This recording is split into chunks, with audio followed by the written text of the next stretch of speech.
kaarbaan hojjetu kaarbaan biyya keenyaa hin kaasu jedhanii jira. Kuni yaada dogoggora. Meeshaa biyya keessatti kan bitachuun barbaachisullee ni jira. Akkasuma immoo biyya ambaatiitillee bitachuun barbaachisu ni jira.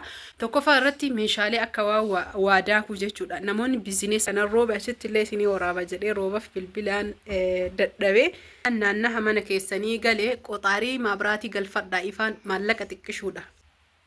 Assalamu alaikum warahmatullahi wabarakatuh. Ashamar kafuune Oromoo guutuu jirtu siniin jedha amantiif kutaan osoo waliin qoodini.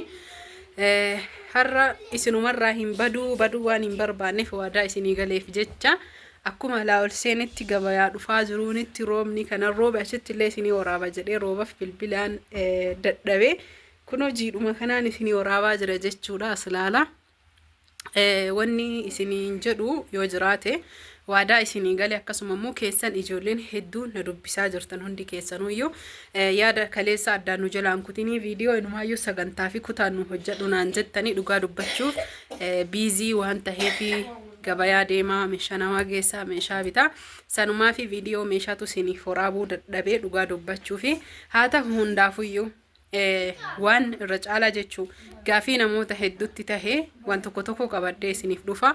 Innis maali yoo naan jettan kan tahu tahee mee biyya alaatii meeshaa galfachuutu caalamoo biyya keenya bitachuu caalaa warroonni naan jettan haalaan viidiyoo kaameraa waraabuu fi waraabaa jiru waan taheef isinitti toluu yookiin isinitti qulqullaa'uu dhabuu mala. Haa ta'u garuu rakkoon qabu irra caalaa qulqullina viidiyoo hanga isinii mijeessu yookiin sirreessuu fi amma waan ijoo tahe dubbii keessan qofa hubadhaa isiniin jedha. Meeshaa biyya keessatti kan bitachuun barbaachisullee ni jira. Akkasuma immoo biyya ambaatiitillee bitachuun barbaachisu ni jira.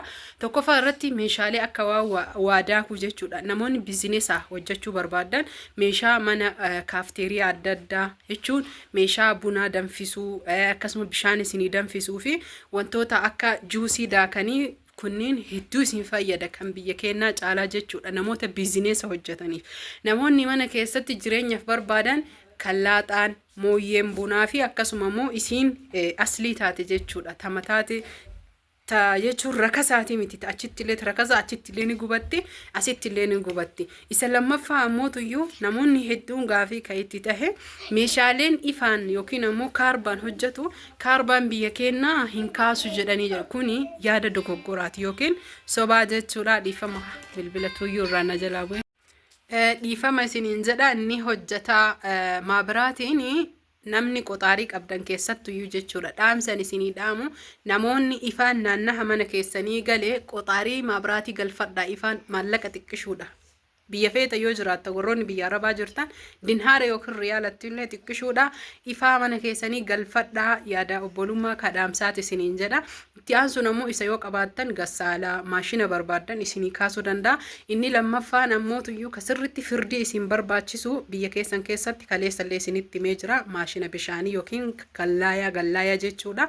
Achi booda meeshaan biyya keessa bitachuutu isinii caala kan rifeensan tokkofatan akkaataa barbaadanii fi ka barbaadan achi bitachuun irra isiniif bareeda ka asii ni gubata. Itti aansuun ammoo wanni akka tallaajaa gassaalaa asitti akkamii ka jettan asitti caala. Sababbiin isaa achi namoonni galchan yoo hin hojjannillee meeshaan isaa biyya alaa qofa keessa waan taheef argachuun yookiin ammoo yoo isin jalaa dhaabatillee hojjechiisuun hedduu isinitti ulfaata waan taheef fakkeenya waa'ee firiijii irraa yookiin tallaajaa irraa bal'inaan viidiyoo isiniif qabadhee dhufa.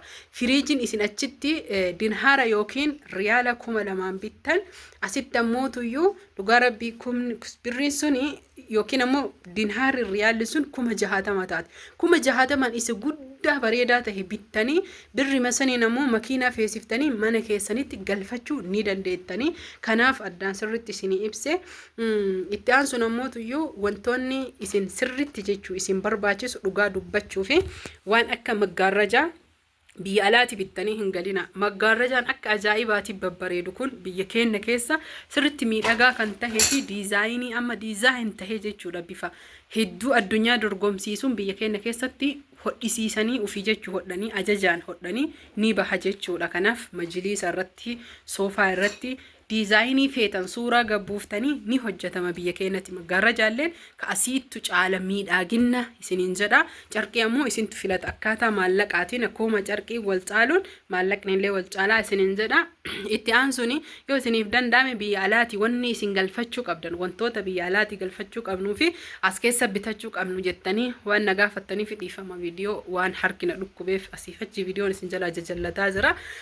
Farshaa mana keessa afamu isiniif galee farshaa mana keessa afamu osoo moofallee tahee ka biyyaan baattu caala dhugaa rabbii isinitti hima.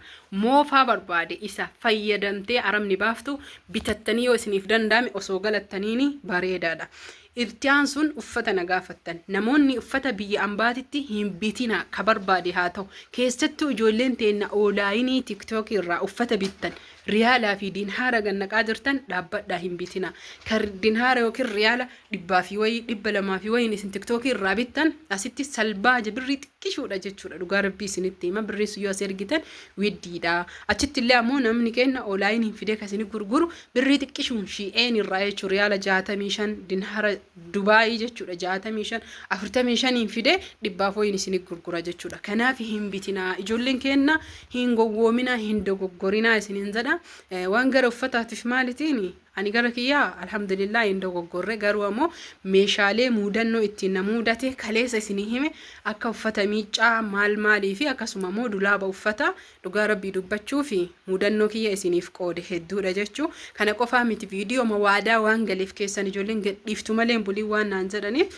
rooba keessaa akka jijiidheen osoo uffata jiidhaaf irraan hin baasin sa'aatiin na jalaa osoo hin deemin viidiyoo isiniif waraabe namoonni lakkoofsa kiyya nagaafattan lakkoofsa kiyya maxxansee jira hayyee isiniif kenna duwwaa sagal lakkoofsi kiyya duwwaa sagal 78 15 72 75 razaan ooroo jettanii argachuu dandeettani namoonni hedduun jechuudha warroonni meeshaa nabichi siifataa jirtanii yeroo akkaawuntii yookiin ammoo tuyyuu maqaa kiyya isinii ergu ni rifattan jechuudha maqaan chaanaala kiyya maqaa mijattii tiyyaati maqaan kiyya ammoo maqaa kiyya kanaaf maqaa kiyyallee guyyaa muraasa booda yookiin ammoo haala bareedaa taheen viidiyoo haala natti toleen qabadhee isiniif dhufa meeshaalee nama ajaja waan qabuuf ajaja gabaa kana ofirraa geessee amaana nama bakkaan ga'ee isiniif dhufa isiniin jedha hanga inshallah yoo rabbiin alaafis bor viidiyoo biraa bareedaa qabadhee isinii dhufutti nagaatti horaa bulaa turtii gaarii fayyaan faaya namoonni viidiyoo kana ilaaltan like share osoo godhin biran tarina jarjaraan jiidhan isiniif qabadhee dhufee